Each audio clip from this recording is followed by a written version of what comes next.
Bonsoir, bonsoir et bienvenue à toutes et toutes ici dans l'amphithéâtre Marguerite de Navarre. C'est un grand plaisir, c'est même un honneur un peu intimidant pour moi d'animer cette soirée de remise des prix du Collège de France dans cette institution unique au monde, dédiée à la recherche d'excellence en train de se faire en toute liberté, où se partagent et se transmettent depuis déjà près de 5 siècles les savoirs et les connaissances les plus pointus en accès libre et aujourd'hui en ligne, accessible donc à toutes et tous. C'est cette ouverture, cette originalité scientifique, cette interdisciplinarité, 50 chaires en sciences mathématiques, physiques, en sciences naturelles, comme en humanité, en sciences humaines et sociales, cette pérennité et cette liberté académique qui font du Collège de France ce lieu de tous les possibles où se développe et s'enseigne la recherche en train de se faire. Et ce sont précisément ces recherches dans leur diversité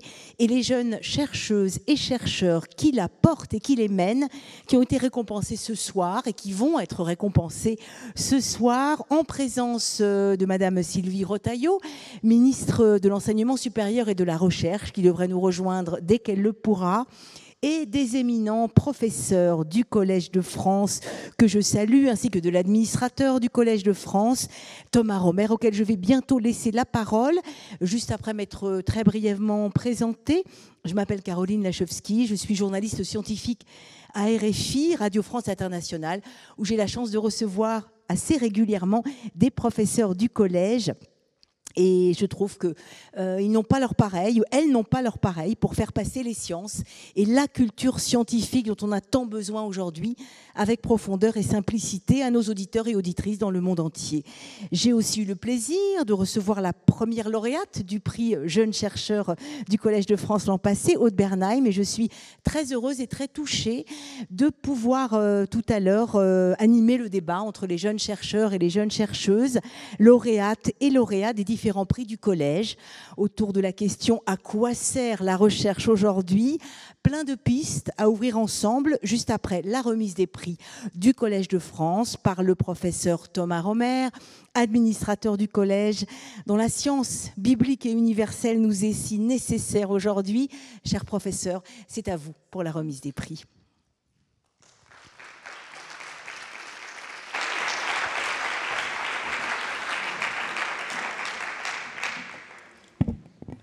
Merci beaucoup, Caroline Lachowski.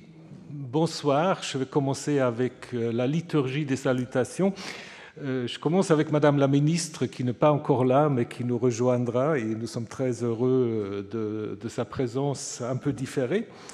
Monsieur le recteur d'Île-de-France, Monsieur le recteur délégué, Monsieur le président du Haut Conseil de l'évaluation de la recherche et de l'enseignement supérieur, Madame la maire du 5e arrondissement de Paris, Monsieur le président du Conseil économique, social et environnemental de la région Île-de-France, Monsieur le président du campus Condorcet, Monsieur le président de l'Institut national de recherche archéologique préventif, Mesdames, Messieurs les conseillers ministériels, Monsieur le président de la Fondation pour la recherche médicale, chers collègues, Mesdames, Messieurs, chers amis.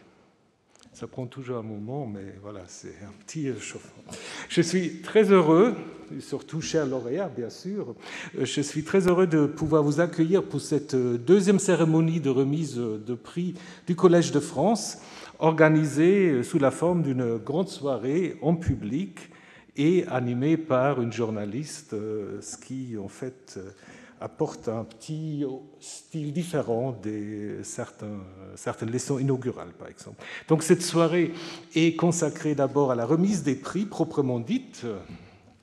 Vous avez le lauréat ici, je vais le présenter dans un instant.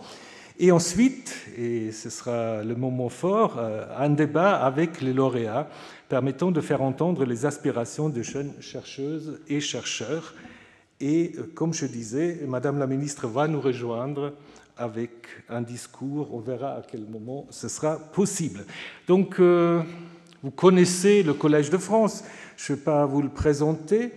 Simplement rappeler que nous ne sommes pas seulement un lieu d'enseignement pluridisciplinaire avec nos convictions que vous avez à gauche et à droite, grâce à ces 48 professeurs sur chaire statutaire et un certain nombre de professeurs sur chaire annuelle ou internationale en 2023 et 2024, ce qui veut dire qu'on propose chaque année près de 1000 cours, conférences et événements par les meilleurs spécialistes, les enseignements, comme vous le savez, étant entièrement gratuits et accessibles au public.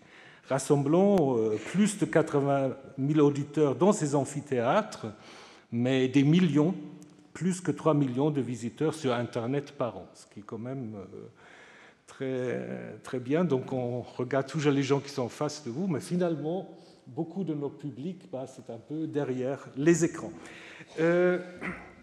Évidemment, pour faire les cours au Collège de France, il faut faire quoi ?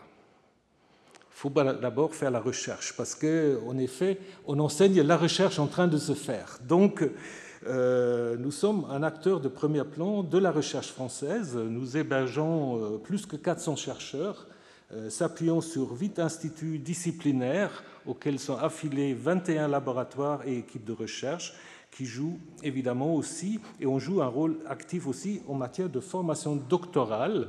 Nous hébergeons actuellement plus de 200 doctorants, accueillons plus de 200 doctorants et postdoctorants. Un grand dynamisme qui d'ailleurs aussi s'incarne dans l'engagement, je pense qu'il y a quelques membres qui sont là ce soir, des SHADOC, donc les chercheurs associés, doctorants, postdoctorants du Collège de France, je ne sais pas exactement l'abréviation. Et évidemment, l'excellence de cette recherche se traduit également par les succès aux appels à projets nationaux et européens, et le dynamisme aussi de partenariats industriels avec plus d'une centaine de contrats gérés par nos services. Peut-être, puisque le Grand Prix du Collège cette année est décerné à un représentant des sciences humaines et sociales, je voudrais aussi rappeler, tout le monde ne le sait peut-être pas, que nous avons pu ouvrir le 1er septembre l'Institut des civilisations au public. L'Institut de civilisation, c'est le site Cardinal Lemoine qui, en fait, est en travaux pendant 7 ans, évidemment un peu perturbé par la pandémie et d'autres petits accidents que je ne vais pas vous détailler, mais nous avons pu inaugurer ce site avec les professeurs et les personnels rassemblés le 7 septembre. Et c'est un lieu magnifique, donc si vous ne le connaissez pas, je vous invite à aller visiter l'Institut de civilisation 52 rue Cardinal Lemoine, où nous avons en effet regroupé 11 bibliothèques de très très grande qualité dont on nous envie, traitant des grandes civilisations, mais également des sociétés sans écriture, l'Institut de civilisation est en effet appelé à devenir un fleuron international de la recherche en matière d'histoire ancienne et moderne, d'épigraphie, de philologie, d'anthropologie, et avec un très très beau projet architectural qui, à mon avis, est une réussite, avec une documentation scientifique qui rassemble plus de 17 000 mètres linéaires d'ouvrages et des centaines de ressources en ligne. Donc, ça va être un des enjeux du Collège de France de faire vivre cet institut de civilisation autour de 4 pôles: anthropologie, Proche-Orient ancien, les mondes méditerranéens et les mondes asiatiques.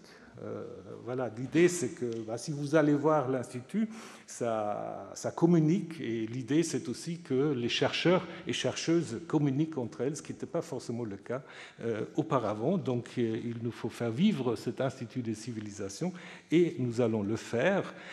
Un autre moment important du Collège de France, ou un autre engagement important du Collège de France, c'est de promouvoir la politique de l'open access, donc un accès ouvert et gratuit à la recherche, conformément à ses valeurs et ses missions. Et nous avons une collègue, Madame Pirenne, qui est désignée comme référente sciences ouvertes, et nous pouvons déjà nous honorer d'avoir adopté pour nos propres éditions un modèle de diffusion qui garantit en fait un accès ouvert, immédiat et pérenne, sans frais de publication pour les auteurs, modèle conforté en 2023 par la mise en œuvre progressive des licences Creative Commons. Donc c'est très important aussi, quand on parle de recherche, l'accès à la recherche, peut-être vous allez en parler tout à l'heure. Voilà, mais je ne suis pas là pour vous faire l'historique des grands enjeux du Collège de France dans les années passées et dans les années à venir.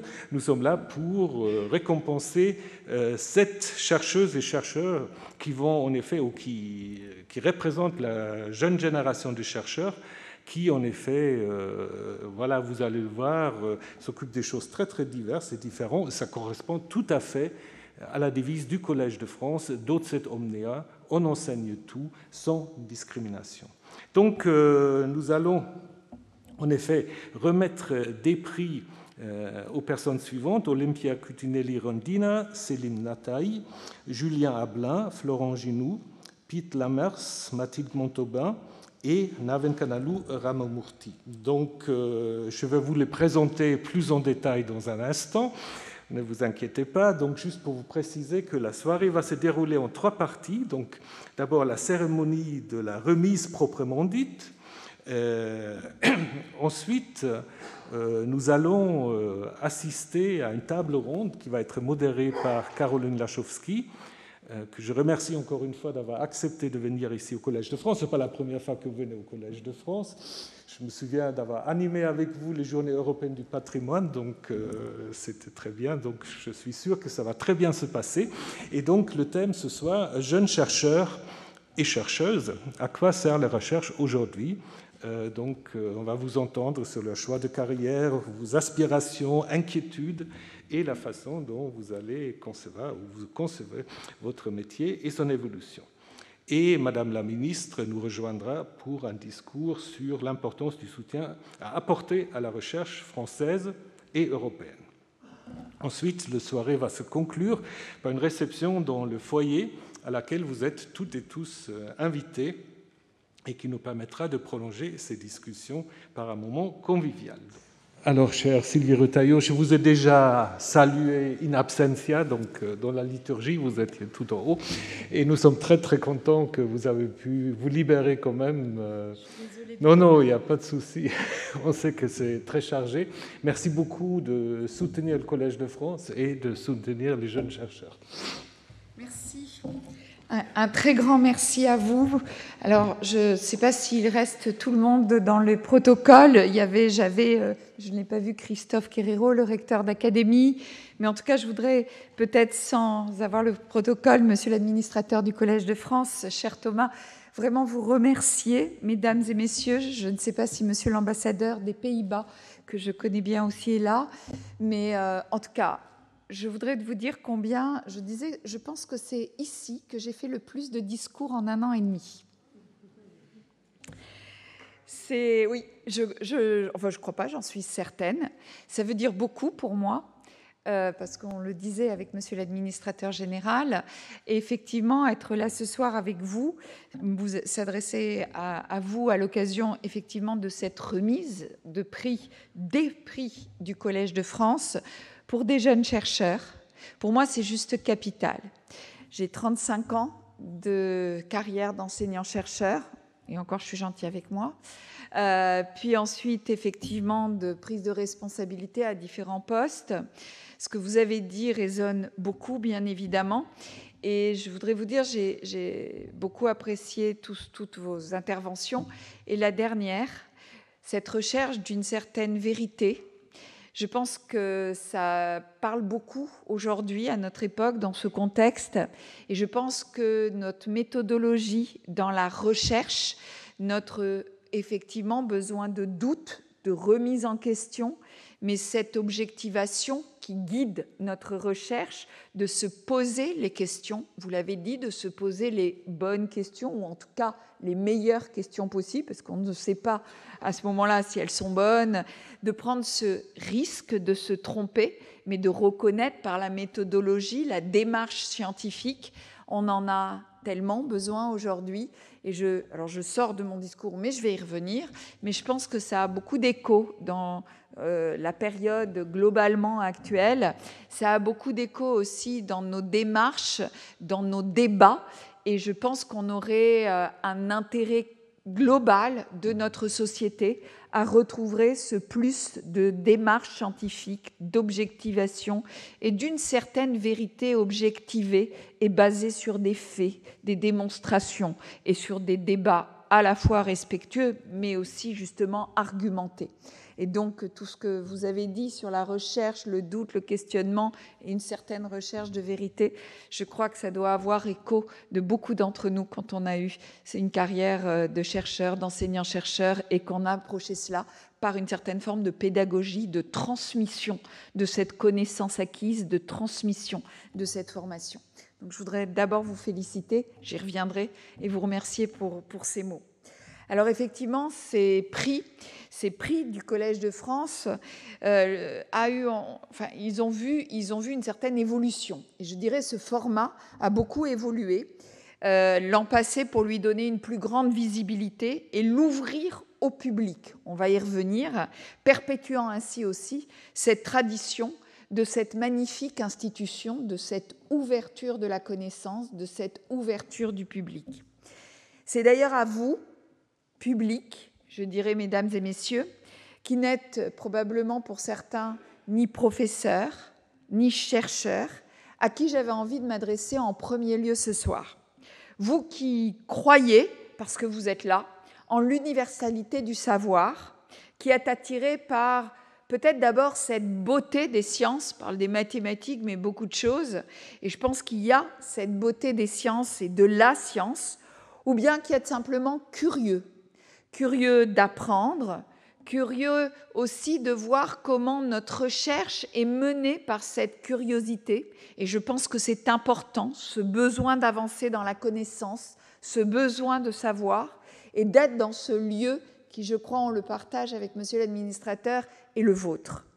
Vous connaissez tous, on connaît tous le Collège de France comme un lieu unique qui permet à tout à chacun d'avoir accès justement à des avancées, et ces avancées les plus récentes de la connaissance, grâce aux centaines de cours et de conférences qui y sont donnés chaque année par les meilleurs scientifiques. Les chiffres sont éloquents. Vous êtes environ 80 000 auditeurs à y assister chaque année. Cette remarquable diffusion des savoirs, du savoir, est bien entendu décuplée par la disponibilité de milliers de contenus numériques, parce que oui, au niveau du Collège de France aussi, cela constitue une véritable encyclopédie de l'avancement de la science, encyclopédie qui se veut accessible en accès libre et à tous.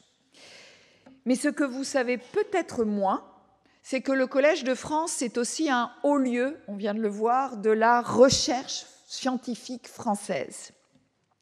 Le fait que les médailles d'or du CNRS, la plus haute distinction scientifique française, aient été attribuées en 2020, 2021 et 2022 à des professeurs du Collège de France.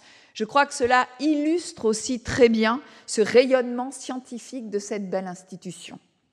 Sans doute moins connu du grand public, mais extrêmement important pour le rayonnement de la France et le fonctionnement de la recherche, la réussite aux appels à projets de recherche européens.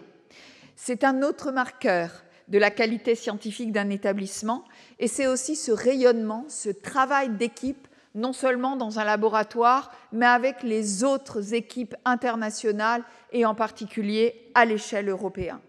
Le fait qu'une vingtaine de professeurs et chercheurs du Collège de France aient obtenu une bourse de cette fameuse European Research Council lors des 5 dernières années est à la fois tout à fait remarquable et doit être encouragé à maintenir cette dynamique qui montre que malgré son nom, Collège de France, c'est un collège européen et qui se tourne résolument vers l'Europe qui est dans cette noble institution. Plus d'une vingtaine de laboratoires, de nombreuses équipes de recherche, souvent associées à d'autres établissements d'enseignement supérieur et de recherche. Ils disposent d'équipements scientifiques de pointe, ces plateformes ouvertes qui accueille des scientifiques, des chercheurs d'ensemble d'établissements d'enseignement supérieur. Forme environ 200 doctorants qui préparent brillamment la recherche française de demain. Et nous en avons ô combien besoin de cette attractivité, et le Collège de France représente ce lieu d'attractivité, et d'attirer les jeunes vers la recherche, comme on l'a dit tout à l'heure, et de l'attirer vers une recherche ouverte, une recherche brillante et une recherche qui donne l'espoir en l'avenir. Effectivement, c'est cet objectif du Collège de France de soutenir aussi les jeunes chercheurs et chercheuses, et on le voit ce soir, une belle représentation, et par cette remise de prix prestigieux, de prix qui veut dire aussi non seulement de préparer l'avenir, et j'ai beaucoup apprécié aussi cette projection dans l'avenir qui représente pour vous ce prix, et bien sûr cette reconnaissance du travail accompli. Et je suis d'accord avec vous, on en a tous besoin à un moment, à chaque étape de l'avancée des recherches. Mais au-delà, cela compte par la visibilité apportée à toutes les disciplines scientifiques, comme effectivement on l'a vu ce soir, la biologie, les mathématiques, les sciences humaines et sociales. Et je pense que c'est toutes ces disciplines ensemble qui permettent aussi aujourd'hui de préparer et de relever les défis auxquels on est confronté. C'est encore plus vrai pour le prix du Collège de France, qui cette année vise à mettre en avant le thème hautement symbolique de la rencontre des civilisations. Alors, dans le contexte mondial actuel, je pense qu'il est juste primordial de rappeler, peut-être je devrais dire de crier très fort, très haut, combien la science peut nous permettre de prendre du recul, de mieux comprendre notre société, nos sociétés et notre environnement. Et c'est mon vœu le plus cher, de construire un monde et un avenir meilleur, et en particulier pour les générations futures. Je voudrais vraiment adresser toutes mes félicitations aux lauréates et lauréats de ces prix 2023 du Collège de France. Je crois qu'ils doivent être pour vous effectivement une motivation, une reconnaissance, mais aussi un tremplin pour continuer à contribuer à cet accroissement des connaissances dans chacune de vos disciplines, sur ces bases à bâtir un monde meilleur, mais aussi de mélanger les disciplines, de savoir travailler ensemble pour répondre à ces défis d'aujourd'hui. Évidemment, il ne peut y avoir de jeunes docteurs brillants sans professeurs et sans chercheurs plus aguerris pour leur transmettre le savoir, mais aussi l'enthousiasme indispensable à la pratique de la recherche. Cette année, ce sont 3 chaires statutaires et 7 chaires annuelles que le Collège de France a créées pour maintenir et pour renforcer cette dynamique.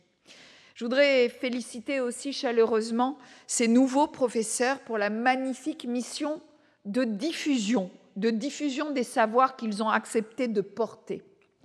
Les intitulés de vos chaires sont particulièrement éclairants sur l'étendue de connaissances qu'embrasse le Collège de France et la science en général, de l'égyptologie à la création des exoplanètes, en passant par la cryptographie ou la crise de la biodiversité. Que de magnifiques et stimulantes leçons inaugurales en perspective que je vais sûrement rater.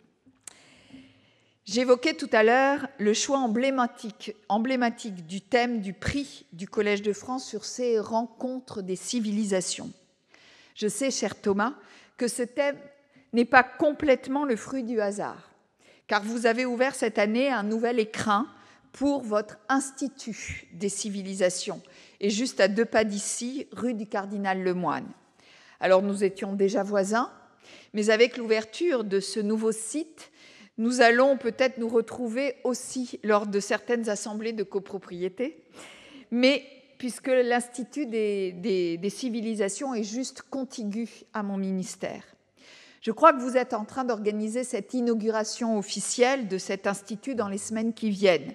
C'est toujours un exercice complexe, voire compliqué, mais finalement, quoi de plus important que de voir ce bâtiment déjà fonctionnel, que les bibliothèques spécialisées y soient déjà installées et que les chaires et les équipes organisées autour des 4 pôles, celui de l'Égypte et du Proche-Orient ancien, celui des mondes méditerranéens et africains, celui des mondes asiatiques et bien sûr de l'anthropologie y travaille déjà. Pour finir, je voudrais juste répéter toutes mes félicitations, mes sincères félicitations aux lauréates et lauréats. Je voudrais aussi vous dire de profiter de ce moment. Il n'y en a pas souvent dans la vie. Un moment particulier, et je suis sûre avec tous ceux qui vous entourent, aussi bien personnellement que professionnellement.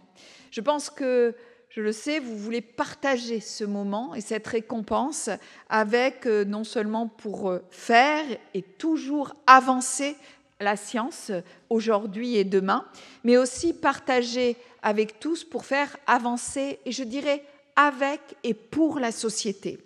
Je pense que vous avez tous les outils en main pour mieux comprendre ce monde, pour participer activement, et c'est ça qui est intéressant dans la recherche, à le construire et donc à construire l'avenir des générations futures. Encore toutes mes félicitations. Vous faites le plus beau des métiers, croyez-moi, et continuez bon vent. Merci à tous.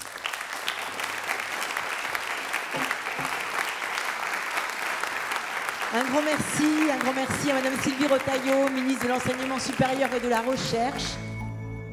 Et donc je commence par les prix qui vont en effet être décernés. Donc c'est d'abord 2 prix de la Fondation Hugo. Donc j'invite les 2 récipiendaires de me rejoindre.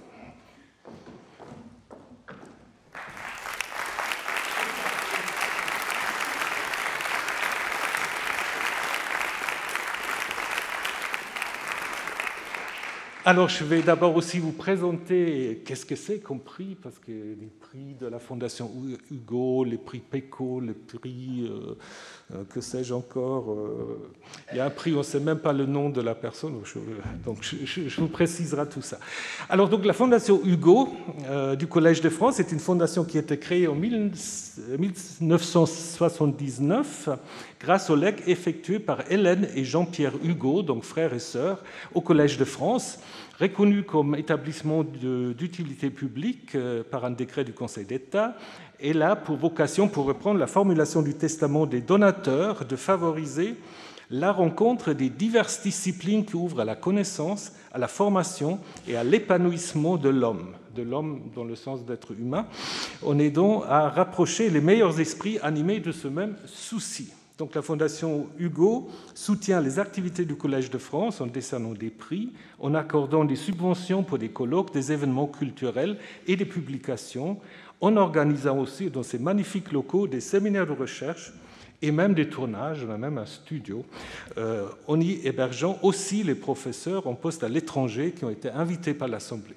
C'est 11, je peux donner l'adresse, Madame Terrasse-Rioux? Oui, 11 rue de l'Université, au 7e arrondissement. Donc, si vous voulez faire une visite guidée, vous vous adressez à Florence Terrasse-Rioux, la directrice de la Fondation. Donc, en 2001, son conseil d'administration a décidé la création d'un prix.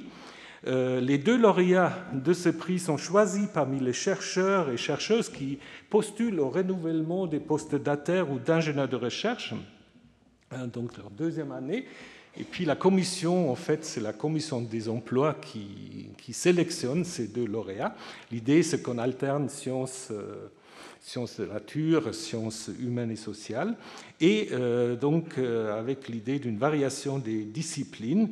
Le montant de chaque prix est de 3 000 € versé par la Fondation Hugo, accompagné évidemment par la médaille de bronze du Collège de France que vous allez découvrir dans un instant. Alors, je commence par présenter Olympia Cutinelli-Rendina, j'espère que je prononce à peu près, voilà, sur proposition du professeur Philippe Aghion. Donc, Olympia Cutinelli-Rendina est économiste. Elle a soutenu sa thèse « Essai sur les déterminants et effets du lobbying des entreprises », en anglais, je pense, non ?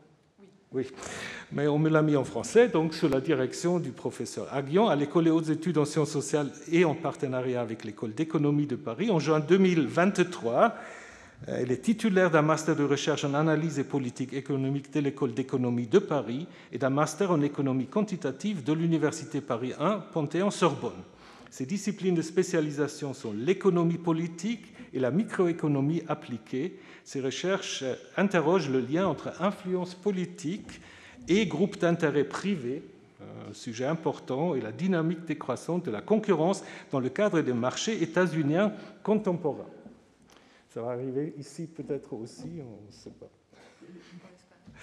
Alors, donc vous êtes à terre auprès de la chaire Économie des institutions et de l'innovation et chercheuse rattachée au Centre de recherche Emmanuel Fary sur l'économie et de l'innovation au Collège de France depuis octobre 2022. Donc je vous félicite et je vous donne deux choses.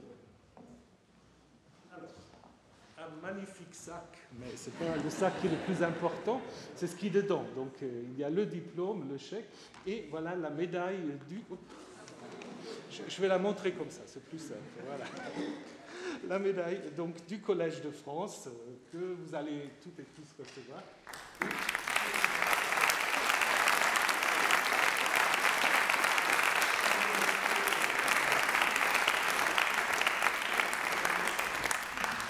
Alors, deuxième prix de la Fondation Hugo, identique, pour M. Selim Natahi, sous la proposition du professeur Jean-Jacques Hublin. Donc, M. Natahi est paléanthropologue. Après des études en archéologie et en anthropologie biologique, il a soutenu sa thèse sur l'apport des techniques de l'imagerie dans l'identification et la caractérisation des pratiques de modification artificielle du crâne dans les populations du centre-ouest de la Mésoamérique, sous la direction de Priscilla Bale et Grégory Pereira. Au cours de celle-ci, vous avez développé un intérêt pour la forme de la boîte crânienne, c'est important, humaine en lien avec le développement du cerveau. Ce n'est pas toujours lié, mais parfois oui.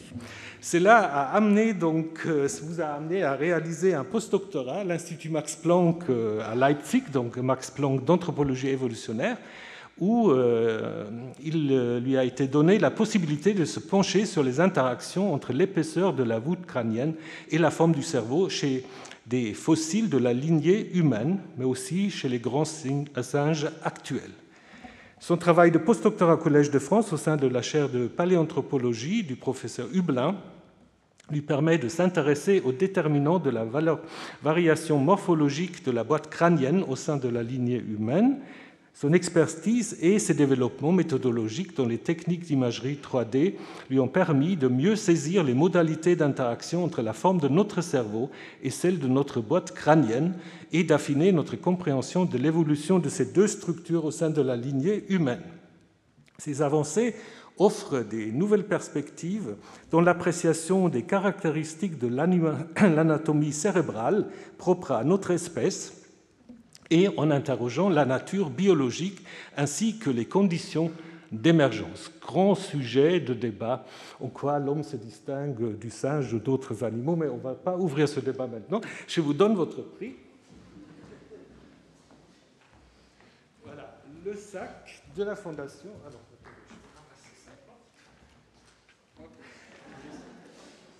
et la médaille qui est...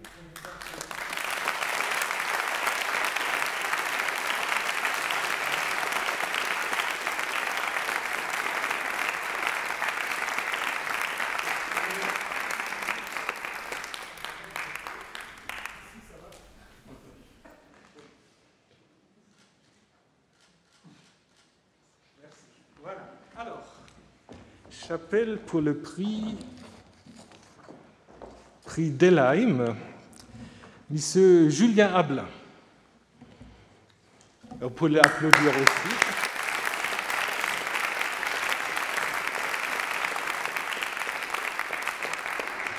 À ce stade, le prix Delheim, il reste un mystère. On ne connaît pas le prénom de Madame Delheim qui a donné ce prix, donc je pense qu'on doit le connaître, mais on me met toujours Madame Delheim, je demandais quel est son prénom, et on ne veut pas me le donner, donc je ne sais pas. Voilà, donc ce prix est donc issu d'un lait attribué au Collège de France en 1956 par Madame Delheim, avec la vocation d'encourager des jeunes chercheurs en biologie à poursuivre dans les laboratoires du Collège de France des travaux visant à répondre aux grands défis posés à l'humanité. Le prix est traditionnellement attribué lors de l'Assemblée du Collège de France de juin, sur proposition des professeurs de biologie, et le lauréat reçoit une récompense de 1 600 € et une médaille de bronze, évidemment, du Collège de France. Alors j'espère que vous avez déjà reçu votre chèque parce que je sais que la médaille. Voilà, Julien Ablain, donc lauréat sur proposition du professeur Hugues de Thé. Julien Ablain est biologiste cancérologue. Il s'intéresse à la compréhension des mécanismes d'initiation et de progression des tumeurs dans le but de découvrir de nouvelles vulnérabilités des cellules cancéreuses. Pendant sa thèse dans le laboratoire du professeur de Thé à Paris, il a contribué à l'élucidation du mécanisme d'un des rares exemples de traitement curatif du cancer, l'acide rétinoïque dans la leucémie aiguë promyélocitaire. Voilà. Pour son postdoctorat, il a rejoint le laboratoire du docteur Leonard Zon à la Harvard Medical School pour étudier la biologie du mélanome à l'aide du poisson cèbre. Le mélanome est le cancer de la peau extrêmement agressif qui reste souvent mortel malgré des récents progrès thérapeutiques. Les altérations génétiques identifiées dans les tumeurs humaines offrent une fenêtre unique sur les voies moléculaires de la transformation maligne, mais leur caractérisation fonctionnelle reste incomplète. Et donc ces travaux ont donné lieu à des publications de tout premier plan. Julien Ablain a conçu une méthode pour générer rapidement des modèles de poissons cèbres reproduisant fidèlement tous les génotypes trouvés dans les mélanomes humains. Il a ainsi pu établir le rôle oncogénique majeur de la perte du gène SPRED1, je ne sais pas comment on prononce, dans le mélanome muqueux. Et en 2020, vous avez créé votre propre groupe de recherche au Centre de recherche en cancérologie de Lyon. Et ces travaux, donc vos travaux, ont identifié le gène d'adhésion Nectin-1 comme un nouveau suppresseur de métastases dans le mélanome. Donc, en s'appuyant sur ce résultat, vous visez aujourd'hui à compléter la connaissance actuelle des mécanismes moléculaires régulant les premières étapes de la dissémination tumorale. Voilà, c'est très impressionnant. Je vous félicite. Et je...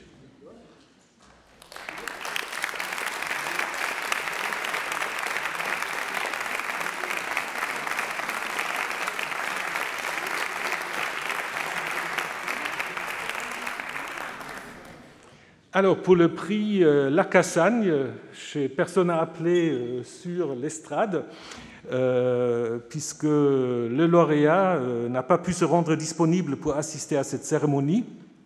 Donc, sa médaille lui a été déjà remise lors de la journée François Jacob en 2023, mais je voudrais quand même le présenter et le féliciter in absentia. Donc, le prix Lacassagne a été établi en 1977 par le Collège de France afin de récompenser les travaux et d'encourager la carrière de jeunes chercheurs en biologie, français et étrangers, prix qui s'accompagne d'une invitation pour le lauréat à venir communiquer ses recherches lors d'un séminaire au Collège de France, séminaire qui coïncide traditionnellement avec la journée François Jacob, qui est organisée chaque rentrée académique par l'Institut de biologie du Collège de France.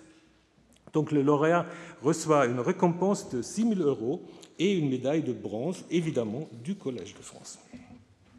Donc le lauréat, je vous dis, M. Florent Ginoux, qui est actuellement directeur de laboratoire de l'Institut Gustave Roussy, se distingue par ses contributions exceptionnelles qui ont profondément influencé notre compréhension du développement, du fonctionnement du système immunitaire.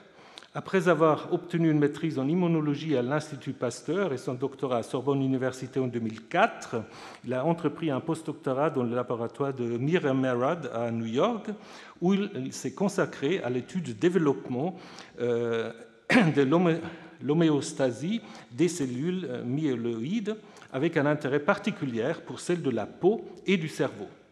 En 2009, il a intégré le Singapore Immunology Network pour monter son propre équipe, et ses travaux novateurs ont jeté une lumière cruciale sur le rôle des cellules myéloïdes et des macrophages tissulaires dans l'immunité innée, établissant ainsi sa réputation en tant que pionnier dans ce domaine.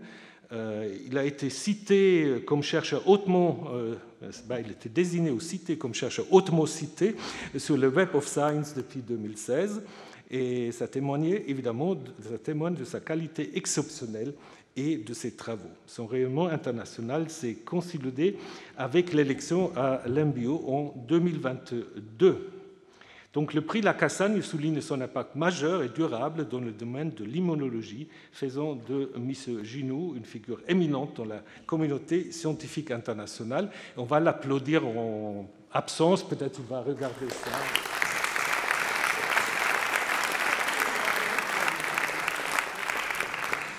Alors, j'appelle maintenant le lauréat du prix Cours PECO, M. Piet Lamers.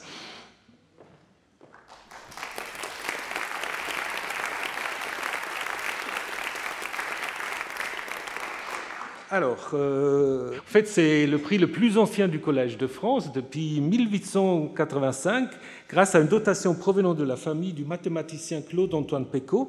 Le Collège de France récompense chaque année de jeunes mathématiciens de moins de 30 ans, s'étant distingués dans l'ordre des mathématiques théoriques ou appliquées.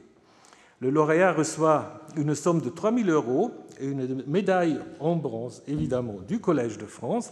Et puis, il est invité de prononcer 4 conférences au Collège de France, lui permettant ainsi d'exposer ses recherches récentes. Depuis sa création, le cours Pecot a su distinguer des jeunes mathématiciens les plus prometteurs.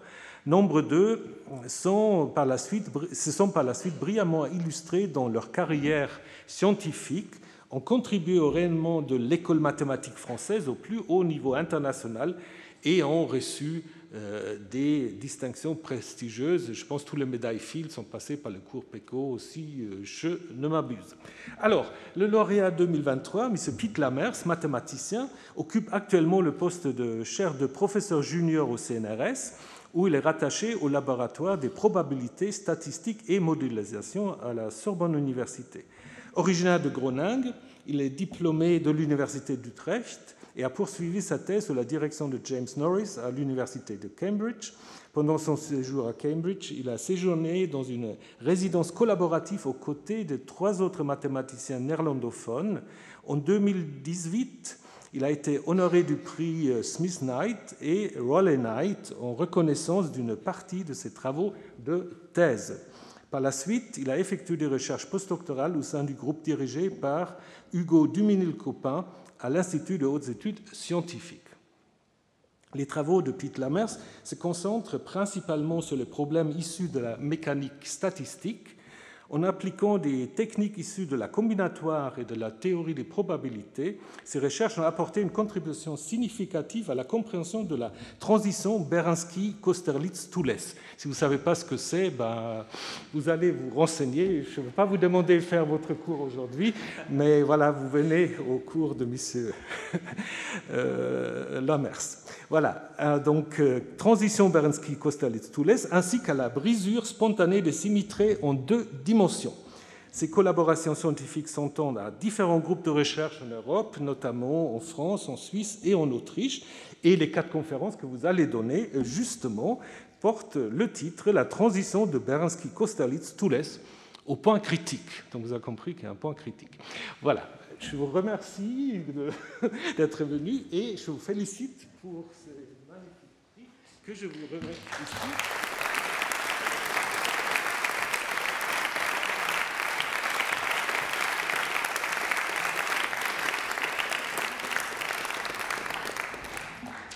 À mon tour maintenant, cher professeur Thomas Romer, d'annoncer la remise de la bourse Anna, dès que ça a changé. Voilà, de la bourse Anna Caropo de la Fondation du Collège de France.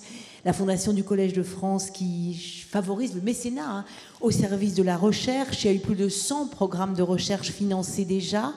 Cette bourse, elle a été créée à l'initiative de M. Lucio Toscano, grand donateur de la Fondation du Collège de France, pour permettre à de talentueux jeunes chercheurs et jeunes chercheuses en sciences humaines, notamment en histoire et littérature, qui effectuent déjà leurs recherches auprès d'une chaire du collège, de poursuivre pendant une année supplémentaire leurs recherches afin d'achever leur thèse de doctorat ou d'une année de post-doctorat. Et qui va remettre la bourse Anna Caropo de la Fondation du Collège de France? C'est vous, cher professeur Thomas Romer. C'est moi, c'était pas prévu, donc, puisque normalement c'est le président du conseil d'administration de la Fondation du Collège de France. Mais on vient d'apprendre que notre collègue Marthe Fontcave est souffrant, donc j'espère rien de grave. Et donc on a fait ça un peu en duo. Donc Caroline a déjà présenté le prix, donc, qui est une bourse. Mais pas la lauréate. Donc, voilà. Et puis j'ai le plaisir et l'honneur de vous présenter la lauréate, donc Mathilde Montauban, chercheuse auprès de la chaire Droit international des institutions, auprès de la professeure Samantha Besson, qui a donc proposé sa candidature.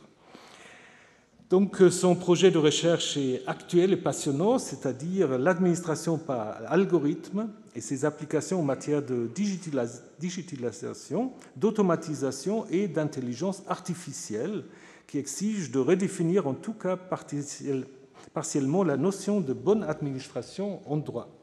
L'approche non seulement de théorie de droit, mais aussi de droit comparé, en droit anglais, français et européen, on renforce encore sa pertinence. C'est d'ailleurs exactement le type de recherche que le Collège de France sait si bien accueillir en interface justement des différentes disciplines. Donc, j'ai le grand plaisir de vous remettre donc la bourse Anna Caropo, donc, qui est en fait une bourse qui vous permet de travailler pendant 1 an ici encore au Collège de France. Et nous sommes très heureux de vous garder un peu parmi nous et je vous remets la médaille.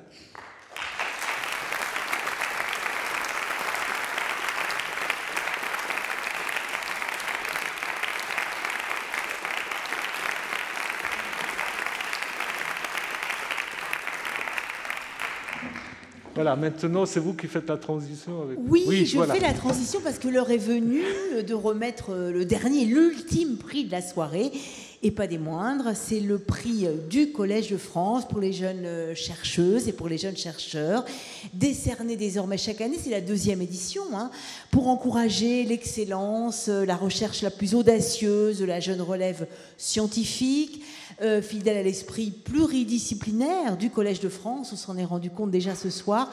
Ce prix est décerné alternativement à toutes les disciplines scientifiques, c'est-à-dire aux sciences dites exactes, comme aux sciences humaines, aux sciences expérimentales.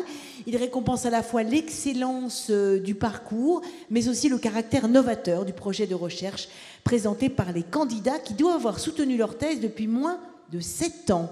Alors je vais appeler pour décerner le prix Jeunes chercheurs et jeunes chercheuses 2023 du Collège de France, le président de ce jury, le professeur Dario Mantovani, que je suis ravie de faire monter sur scène. Professeur Dario Mantovani, ça va être à vous de faire monter le lauréat du prix Jeunes chercheurs 2023.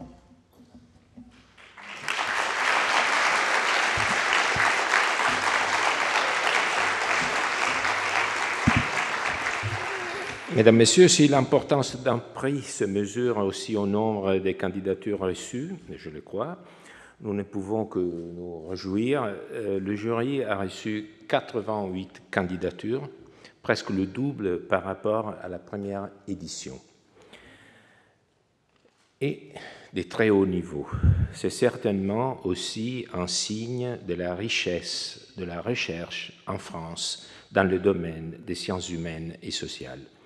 Le jury, composé par Anne Cheng, François Desroches, Pierre-Michel Menger, Valentine Zuber et moi-même, a choisi à l'unanimité Navin Kanalu Ramamurthy. Pour décrire l'activité d'un chercheur, on utilise souvent le mot « parcours ». Ici, il s'agit vraiment d'un parcours long et large. D'abord, dans l'espace. Navin Kanalu a commencé ses études en Inde, son pays d'origine. Il les a poursuivies en France, à l'ENS et dans plusieurs universités, ensuite aux États-Unis, pour enfin revenir en France où il enseigne depuis 2022 à l'École des hautes études en sciences sociales sur une chaire pour une histoire institutionnelle de l'Empire moghol. Mais notre lauréat a effectué un parcours encore plus remarquable à travers les disciplines. Il a commencé par une licence en économie, Il a ensuite obtenu 3 maîtrises en France, une en études iraniennes, une en histoire de la pensée économique, une en philosophie, puis un doctorat en histoire en Californie. Cette diversité disciplinaire se reflète dans sa recherche. Navin Kanalu Ramamurthy s'intéresse à la place du droit hanéfite dans l'administration et la vie de l'empire moghol au XVIIe et XVIIIe siècle. Le droit hanéfite constitue par ailleurs l'un des plus grands systèmes juridiques de l'époque moderne à côté du droit romain et du common law. Tout le problème est de comprendre comment ce droit a pu être appliqué dans un espace impérial, celui du sous-continent indien, où coexistaient des populations, des religions et des langues différentes. Pour le comprendre, il faut d'abord bien se situer du point de vue conceptuel. Navin Kanalu connaît très bien la théorie politique moderne. Il fait dialoguer, par exemple, autour de la notion de despotisme Montesquieu avec les auteurs britanniques de recueil de droit indien. Et je vois aussi qu'il consacrera cette année son séminaire au cours que Pierre Bourdieu dédia à l'État, ici même au Collège. Maîtriser les conceptualisations modernes n'est au fond que le premier pas pour mieux appréhender l'empire moghol selon ses propres conceptions. Cela signifie se tourner vers les sources, c'est-à-dire les textes, les traités juridiques, les contrats, la correspondance administrative. Les sources, on le sait bien, sont les véritables patrimoines des sciences humaines et sociales. Une étape majeure a été la découverte par notre lauréat d'environ 200 000 documents d'archives encore jamais exploités qu'il a fait au Rajasthan State Archive à Bikaner, au nord-ouest de l'Inde. Découverte exceptionnelle qui va alimenter sa recherche, et pas seulement la sienne, pour les années à venir. Mais les documents doivent être déchiffrés, édités critiquement, et voilà qu'entre en jeu ses talents de philologue. Les traités de droit sont en arabe, l'administration s'est fait quant à elle en persan, la population, à son tour, parle plusieurs langues vernaculaires. La philologie passe donc nécessairement par la connaissance des langues. Et notre lauréat en connaît 15. Je vous invite à assister à la conférence qu'il donnera dans une de ces langues le 14 décembre, ici, à 17h. J'ai insisté sur sa démarche car elle exemplifie bien, je crois, la complexité de la recherche dans les sciences humaines et sociales, ce qui rend ces sciences si exigeantes, passionnantes et aussi fragiles. C'est cette richesse des savoirs si remarquable, si adaptée à la complexité du sujet étudié, qui nous a convaincus à l'unanimité que nous étions en présence d'un savant qui méritait le prix du Collège de France. Et donc, je vais vous le remettre.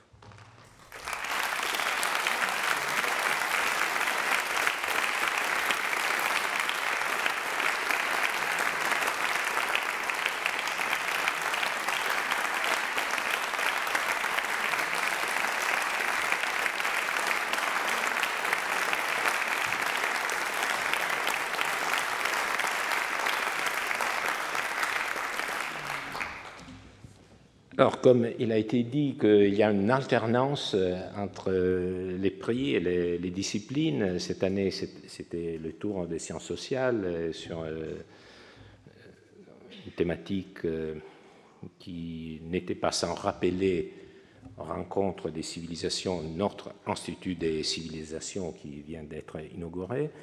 J'ai le plaisir d'annoncer le sujet du prix du Collège de France 2024. Il sera dans le domaine des sciences mathématiques et informatiques expérimentales et de la nature et aura comme sous-titre « L'eau sur notre planète ».